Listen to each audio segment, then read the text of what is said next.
No meu período de graduação, eu acompanhava muito esse grupo de estudos. Eu não tinha um conto para comprar curso nenhum, e o GEPAC sempre tinha ótimas palestras com ótimos palestrantes. Então, eu estar aqui hoje, para mim, está sendo como eu estar contribuindo com isso, né? E espero que seja de muito ganho para vocês que vão assistir essa palestra.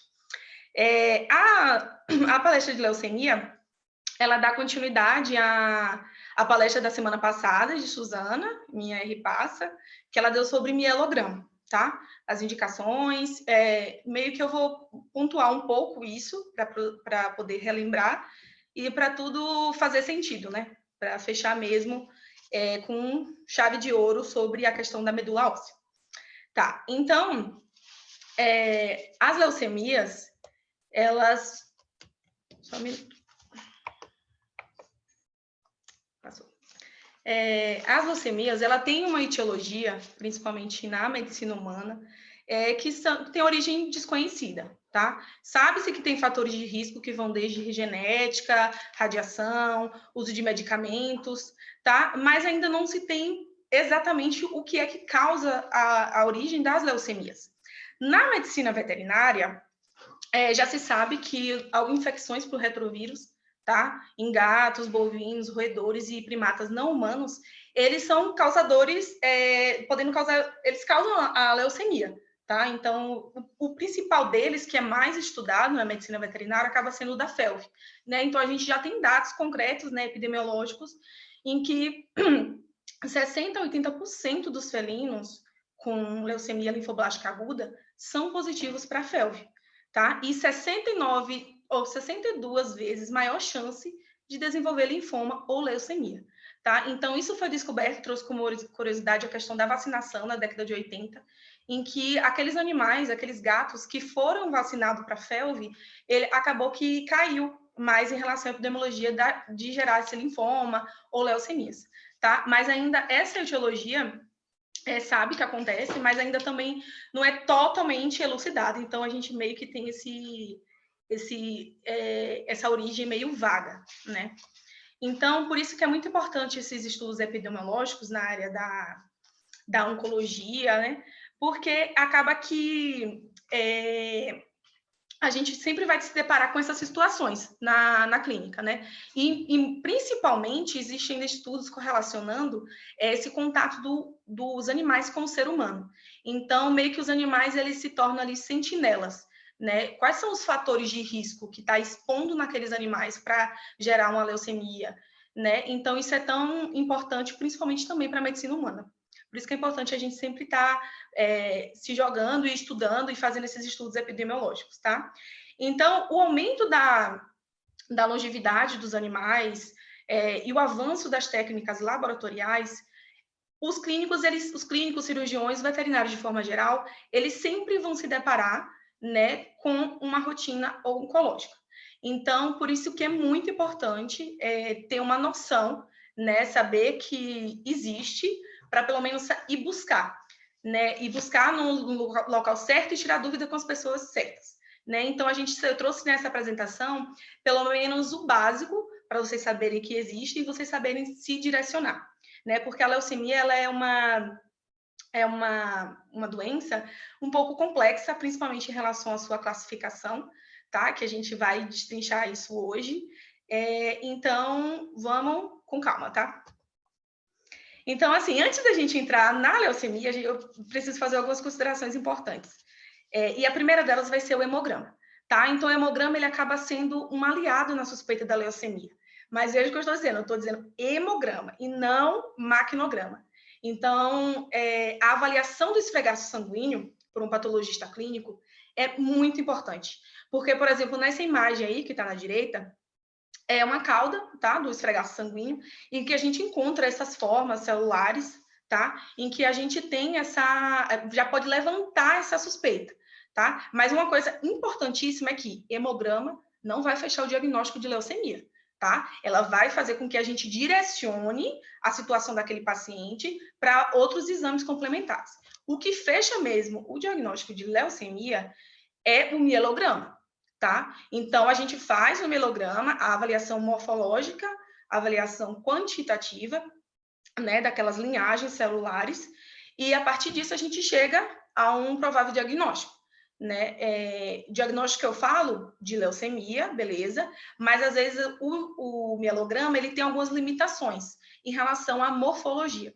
Às vezes é porque muitas vezes as células elas são muito parecidas e não podemos dizer isso aqui é um linfoblasto, isso aqui é um eritroblasto, tá? Então por isso que a partir daí a gente vai e escolhe outras técnicas complementares para a gente chegar ao real diagnóstico daquele paciente, tá? Mas o que fecha mesmo, jamais a gente vai pegar um hemograma, olhar o esfregaço sanguíneo e dizer, ah, isso aqui é uma leucemia. Não, nunca, tá? Pelo contrário, ele vai ser para a gente direcionar. Então, a medula óssea, ela é o sítio primário, tá? Da hematopoiese, e a partir dela que vamos ter vários tipos de linhagens celulares. Então, eu trouxe esse fluxograma só para resumir e vocês se situarem o que é que eu estou falando, tá? Então, a gente tem uma célula indiferenciada, pluripotente, e ela vai se diferenciar em duas grandes linhagens, sendo ela mieloide e a outra linhagem linfóide. Da linhagem mieloide, vai ter as plaquetas, os eritrócitos, os granulócitos, que são quem? São neutrófilos, basófilos, eosinófilos, os monócitos. E na série da linhagem linfóide, a gente vai ter todo o seu diferencial de linfoblasto e transformando em linfócito maduro e em células NK, tá? Então, esse, basicamente, é o fluxograma da hematopoiese, tá? Com essas duas grandes importantes linhagens, mieloide e linfóide. E a questão é, o porquê que eu falei para vocês no início, que acaba a gente tendo muita confusão, né? Porque o termo mieloide, em muitas literaturas, eles tratam esse termo de formas diferentes, tá? Então, o mieloide ele vai ter dois significados, que é relacionado à medula, que são essas células que eu falei para vocês, os eritrócitos, as plaquetas, os granulócitos e monócitos, mas também o termo mieloide, ele pode significar apenas a série granulocítica, tá? Que são essas ao lado aí, do lado direito, não sei se vocês conseguem ver meu mouse, em que vai dar origem a partir do mieloblasto, promielócito, e ele vai se diferenciar nas outras três células, neutrófilo, basófilo e eosinófilo, tá? Mas toda vez que na palestra eu falar aqui para vocês mieloide, eu vou estar relacionando ao quê? A medula, tá? Então, qual é o conceito de leucemia? Então, as leucemias, elas são neoplasias hematopoéticas com origem exclusiva na medula óssea, tá? E a leucemia, elas podem ter duas classificações muito importantes, como eu já falei para vocês, da origem celular, mieloide e linfóide, em relação ao seu grau de maturação, tá? Ele podendo ser agudo ou crônico.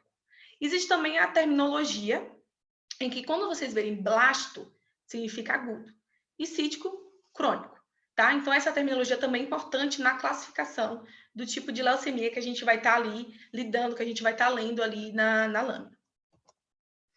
Essa outra classificação ela não é tão importante, mas é importante vocês saberem, que é uma classificação numérica, tá? Em que as leucemias leucêmicas, quer dizer ali que a gente vai ver uma grande quantidade de células neoplásicas na corrente sanguínea, no sangue periférico, ou seja, no hemograma, tá? No esfregaço sanguíneo. Quando elas estão subleucêmicas, é quando a gente tem ali raras, pequenas quantidades de células, às vezes não entra nem no diferencial. Você vai olhar ali na observação do hemograma, o patologista clínico colocou presença de células atípicas, então ela nem acaba entrando no diferencial. E as aleucêmicas, quando as leucemias ainda estão lá presentes na medula óssea, ou seja, ela não foi ainda para a corrente sanguínea, tá? Então, muitas vezes, o que acontece? As leucemias, elas acabam sendo um achado ocasional, tá? Então, às vezes chega um paciente com vômito, com sinais clínicos inespecíficos, ninguém vai chegar de cara e dizer assim, é leucemia, tá? Então, isso não acontece. Então, vai acabar sendo um achado ocasional, tá? Um achado laboratorial, e que a gente só vai confirmar isso com o mielograma. Então, entrando agora nas leucemias da linhagem mieloide, tá? Que são todas aquelas células não linfóides. Então, as leucemias mieloides agudas, elas são raras em cães e gatos. A maioria da idade acometida nos animais já é adulto, né, com 8 anos. Não tem predisposição sexual. Podemos encontrar alterações hematológicas, tanto leucopenia como leucocitoses extremas, tipo de 150 mil, tá? E a evolução é muito rápida dos sinais. Então, por isso que é agudo, né? Então, a evolução é muito rápida naqueles animais. Podemos encontrar junto através dessas células atípicas, uma diminuição da proliferação normal das outras linhagens. O que isso quer dizer? A chamada mielofitise, em que aquela linhagem normal da medula óssea, ela está sendo substituída por outra linhagem. Então, o que é que vai acontecer? Vamos ter anemia, trombocitopenia e neutropenia, tá? Então, acaba que o paciente apresenta sinais clínicos secundários a essas deficiências, por exemplo, a essa baixa das outras linhagens, né? Como, por exemplo, a neutropenia favorecendo a infecções secundárias e trombocitopenia, quadros de hemorragia espontânea, tá? Então, na maioria das LMA, a gente vai encontrar uma leucocitose importante, tá? Com marcada presença de blastos circulantes. A maioria das leucemias que achamos aqui na rotina foi com essa marcada leucocitose e a presença desses blastos no sangue periférico. Entretanto, como eu havia falado, tem que ter cuidado, porque às vezes essa leucemia está concentrada lá na medula óssea ainda, ou seja, não veio para a corrente sanguínea. Em 1985, esse grupo de estudo de leucemia animal do Grupo Americano da Sociedade de Patologia Clínica Veterinária, eles estabeleceram uma classificação, tá, das leucemias caninas com critérios diagnósticos. E só em 1991 que eles se basearam no sistema da FAP, tá, que foi o que foi França, América e Britânica, tá? Em que eles se basearam no Instituto Nacional do Câncer, tá? Então, eles pegaram algumas classificações da medicina humana e fizeram isso com os cães, tá? E os critérios baseados foi em relação ao número, tá? Então, a quantificação, tá? E a morfologia daqueles blastos corados pelo método Romanovsky, tá? Romanovsky é um tipo de corante. Então, foi esse critério que a gente usa até hoje, que foi adaptado da medicina humana para a medicina veterinária, tá? Então, essa é a classificação desse grupo, tá? Dessa Sociedade Americana de Patologia Clínica. Então, eles classificaram as leucemias mieloides agudas desde MA a M7, tá? Então, qual é a diferença entre elas? O predomínio celular, tá? Daquelas linhagens não linfóides, eritrócitos, de plaquetas, de neutrófilos, tá? E também a sua quantificação. Por exemplo, da M1 a M3, estamos falando de quê? Dos granulócitos, tá? Então, são quem? São neutrófilo, basófilo e eosinófilo. Então, o M1 é a leucemia mieloide aguda sem maturação. Ou seja, a gente vai ter ali cerca de 90% na contagem total de células nucleadas de células de mieloide aguda, ou seja, mais jovem, tá? E lembra que eu falei para vocês da terminologia? Olha como é que eles chamam a M1? Leucemia mieloide aguda, tá? Que, na verdade, ele está falando da célula granulocítica, tá? Para vocês não confundirem. Porque realmente dá um nó na cabeça em relação a esses termos. Mas ele está falando dos granulócitos. Por isso que eu botei a fotinha aí do lado. Não é da mieloide em geral, é dos granulócitos. Assim como a M2, ela já tem um pouco de maturação, tá? Então, ela acaba entrando na classificação de M2. A M3, que é pró-mieloblástica, logo depois a gente tem o mieloblasto e o promielócito, tá? O promielócito, ele não foi relatado, esse tipo de leucemia, ela não foi relatada na veterinária, tá? Então, acaba que só tem ainda em humanos. E ela entra aqui na classificação porque faz parte da classificação humana e a gente acaba adaptando as coisas para a medicina veterinária. Mas é para vocês saberem que ela existe, mas ainda não tem relatos dela na medicina veterinária, tá?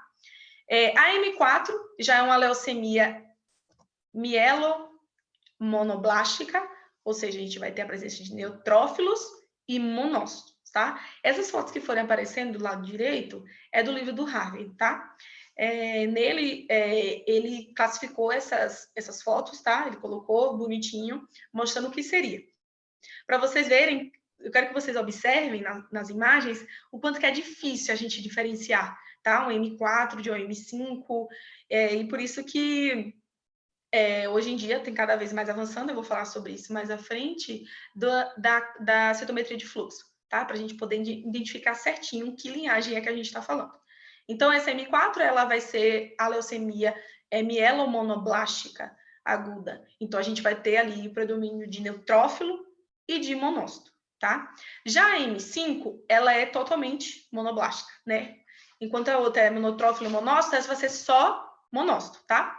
A M6 já é dos precursores eritroides, tá? Leucemia eritroide aguda.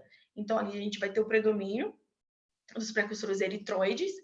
E a M7, ela é a leucemia megacarioblática aguda, tá? Os megacariócitos, que tem os pseudópodes, né? Que vão liberar as plaquetas para a corrente sanguínea. Então, vai ser a leucemia dessa linhagem. Em relação agora às leucemias mieloides crônicas, estávamos falando da classificação das agudas. Agora vamos para a crônica, tá? O termo leucemia mieloide crônica também não é um termo muito adequado, pelo mesmo fato que eu já falei, tá? Porque o mieloide, para a gente, é todas as linhagens, tá? Todas as linhagens não linfóide, tá? Então, o termo ideal é o distúrbio mieloproliferativo crônico, DMC, tá? Então, essa é a classificação dos distúrbios mieloproliferativos crônicos. Eles não foram numerados por números, tá? Não tem numeração.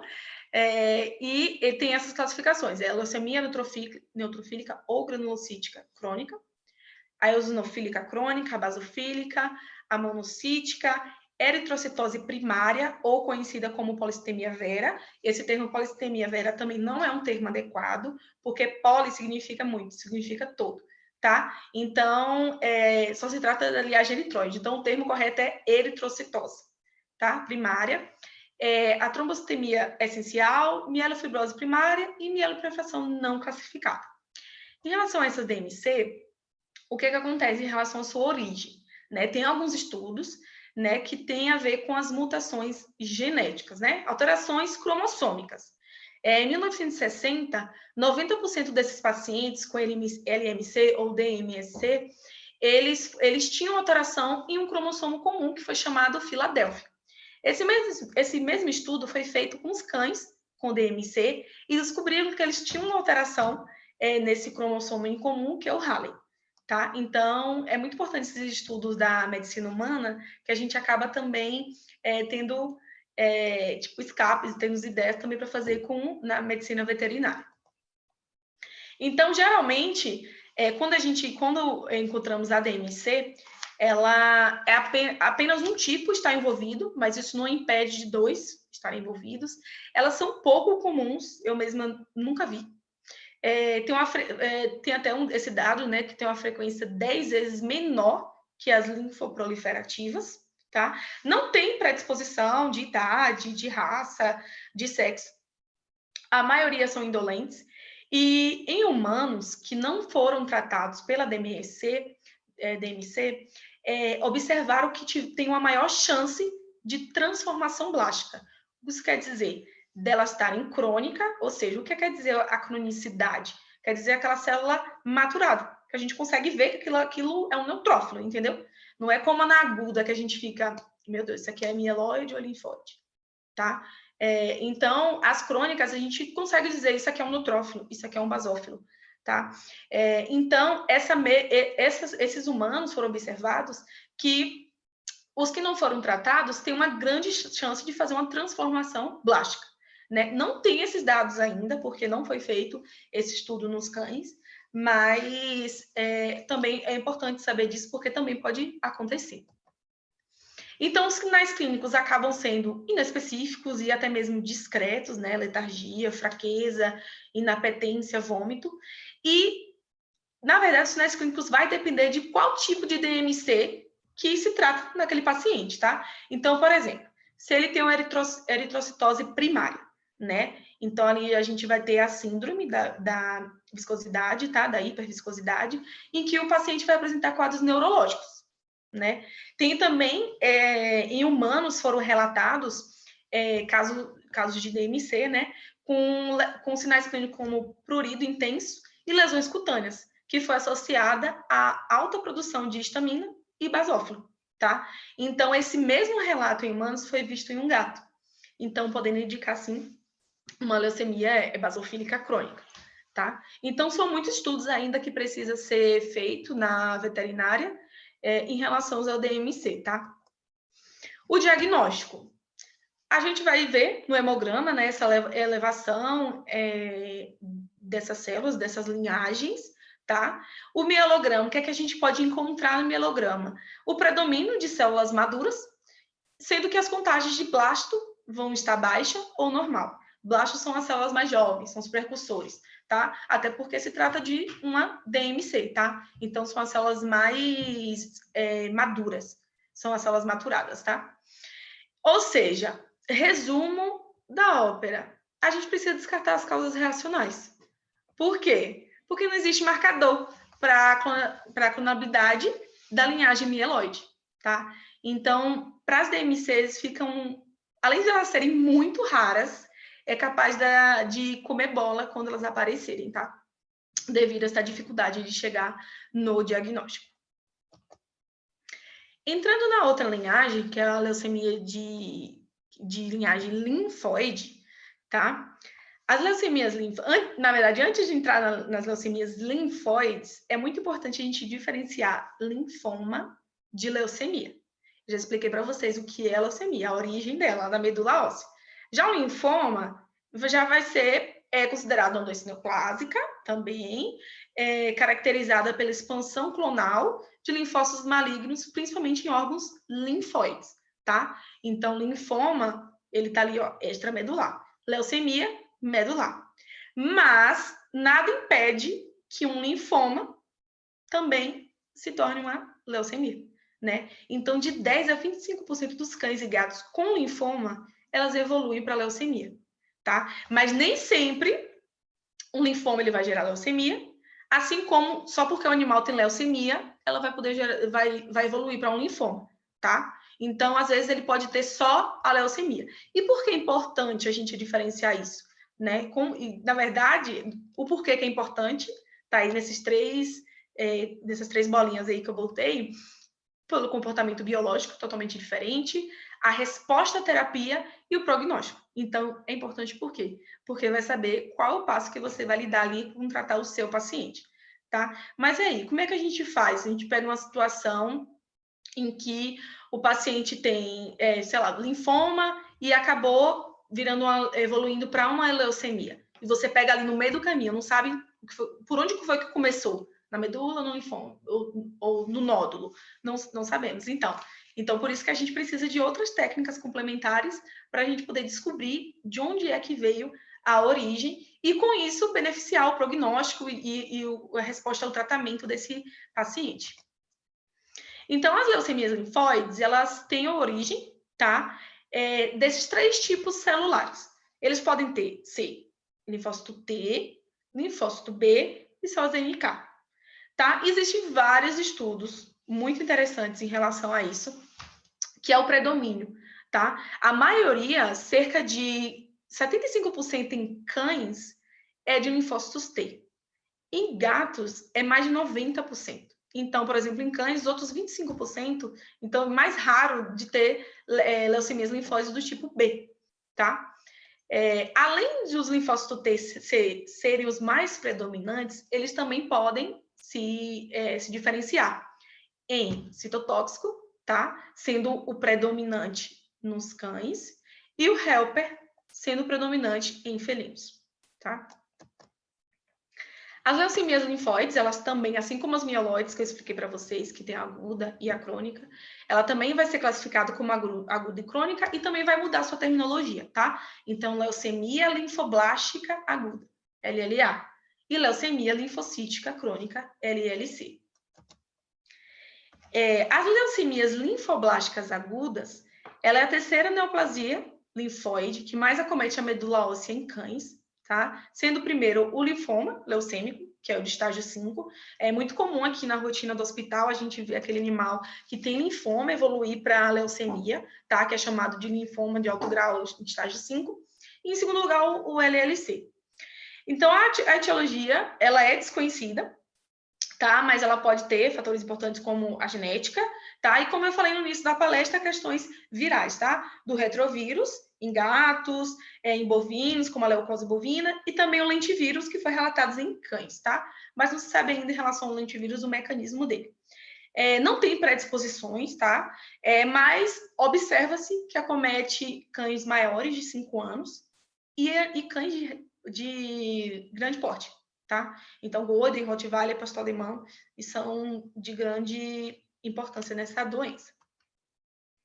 Os sinais clínicos inespecíficos, né? Como sempre, letargia, anorexia, diarreia, vômito, tá? Então, como é que a gente vai suspeitar de LLA?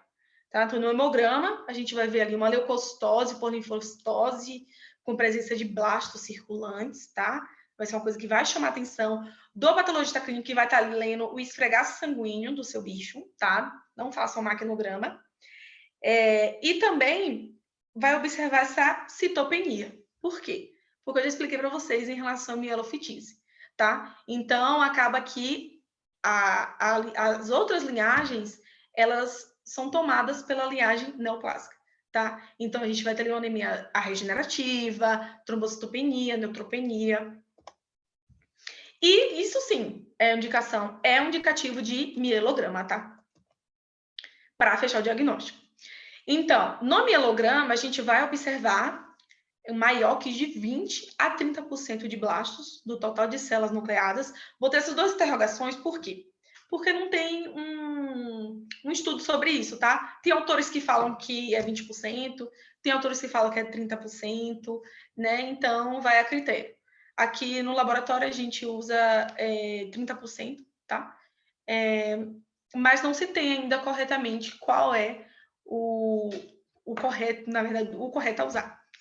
O sangue periférico, de acordo com esse autor, também ele entra como parte, né, do passo a passo do diagnóstico, em que a gente vai encontrar no leucócitos totais cerca de 20% de blastos, tá? E a confirmação é através da citoquímica e citometria de fluxo, tá? Então, para a gente poder diferenciar linfoma do estágio 5 de LLA, citometria de fluxo, em que tem um marcador específico, tá? Que esse marcador é o CD34, que é o marcador específico da medula óssea. Então, ele vai dizer para a gente se aquilo ali é um linfoma ou se aquilo ali é uma leucemia, tá? Já a leucemia linfocítica crônica, ela é considerada uma das mais frequentes em cães, sendo a principal leucemia crônica vistas em cães e gatos, tá? Então, é a mais comum. A prevalência na espécie canina também de animais de meia idade a idosos, e tem a predisposição racial de Golden e pastor alemão. A etiologia também é incerta, né? Em humanos, relata-se que quando tem estímulo ou desequilíbrio do sistema imune, né? Como esses dois exemplos, lúpus e arrim, eles podem desencadear, tá? Uma LLC. Ele não está relacionado com o vírus da FeLV, diferente da LLA, e ele tem um bom prognóstico, tá? Uma sobrevida ali de 3 a 4 anos. Os animais, eles são assintomáticos, entretanto, pode encontrar ali uma linfadenomegalia, letargia, um emagrecimento progressivo, tá? Mas em comparação à LLA, o LLC acaba se tornando menos pior ali para o paciente, tendo uma sobrevida melhor, tá? Então, por quê? Porque eles são bem diferenciados, né? São células ali que a gente consegue olhar e dizer isso aqui é um linfócito, tá? Então, a gente não vai ver nenhuma alteração citomorfológica. E o primeiro achado que a gente pode encontrar ali no hemograma, tá? que é o que vai direcionar, para a gente suspeitar, vai ser uma linfocitose de moderada a intensa. Tem vários autores e artigos que eles dão alguns números. Esse, por exemplo, que eu estava fazendo, que é um livro de neoplasia hematopoética, que eu estava lendo, ele fala que é maior de 60 mil, tá? Mas não é regra, tá? Isso varia. Na verdade, números, a gente sempre não pode ficar confiando que é daquele jeito, tá? E no mielograma, infiltração significativa. Nós vamos encontrar isso. Por que infiltração significativa? Porque não tem um estudo na medicina veterinária dizendo o quanto que é, tá? Então, acaba que ficamos meio...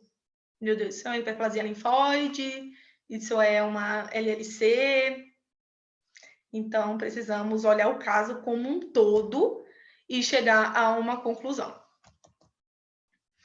Então, para finalizar, tá? Em relação aos diagnósticos das leucemias, o que é que temos de novo, o que é que está vindo da medicina humana e estamos chegando na medicina veterinária, que isso é maravilhoso.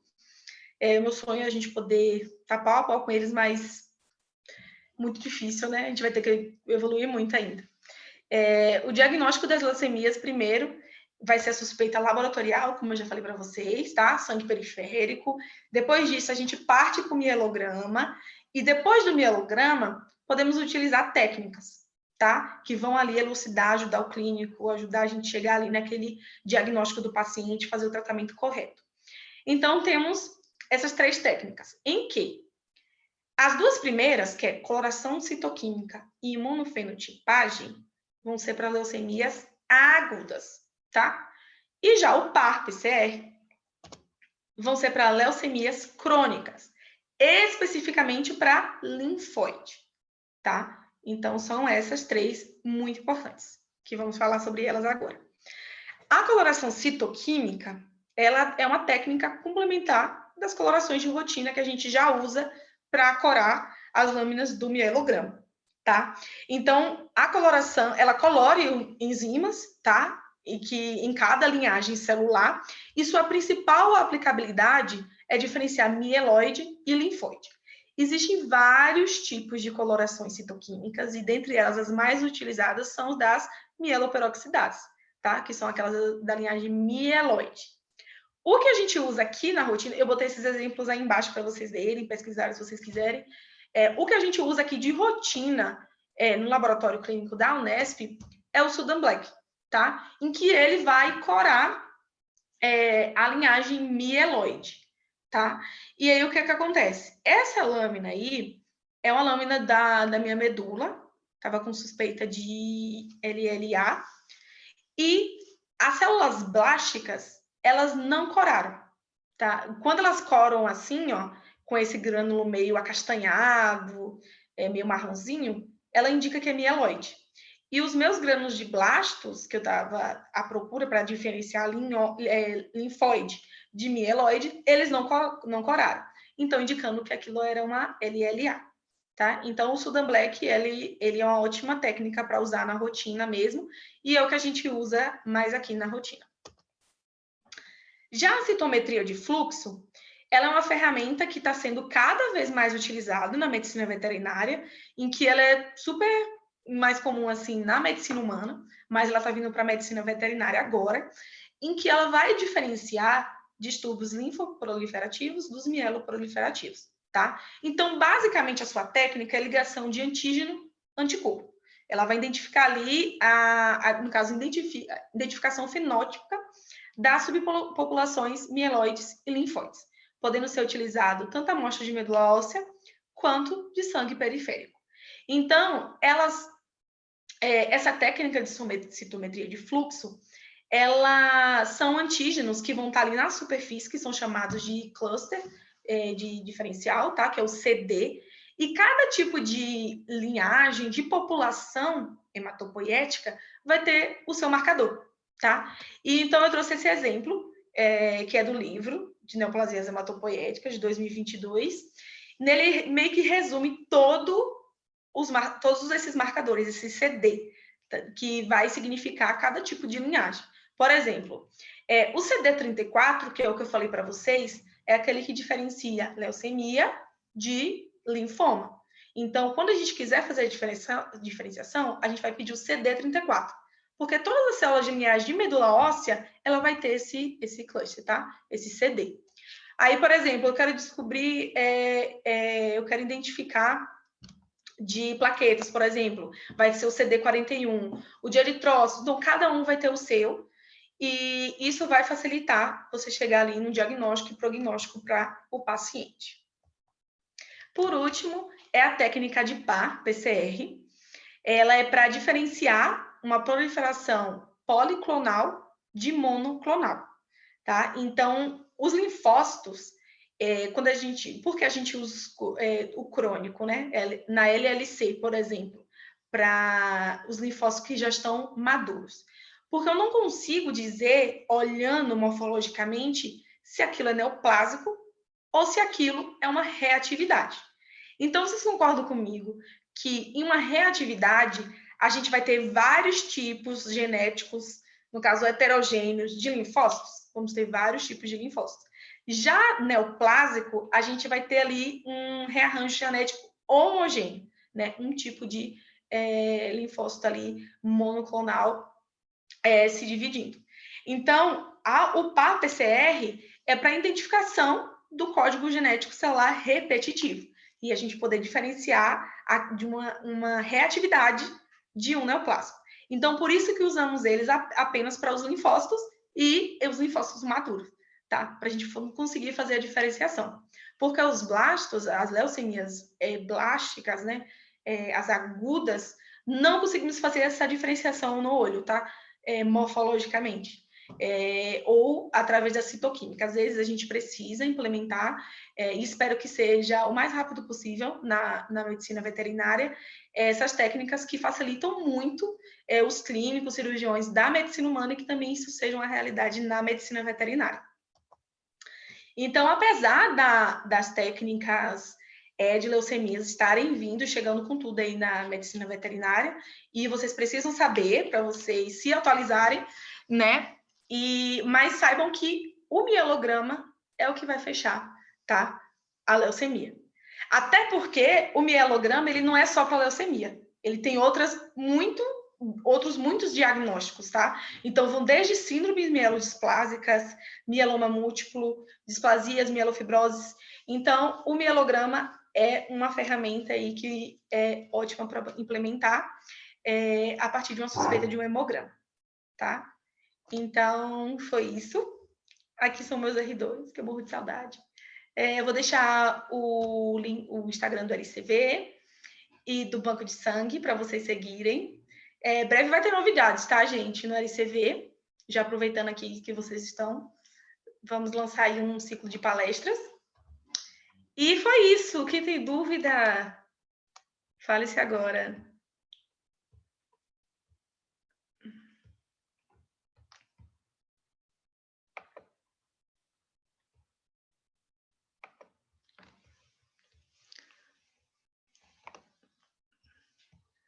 Gente, eu tô aqui no mudo. Peraí, deixa eu ver.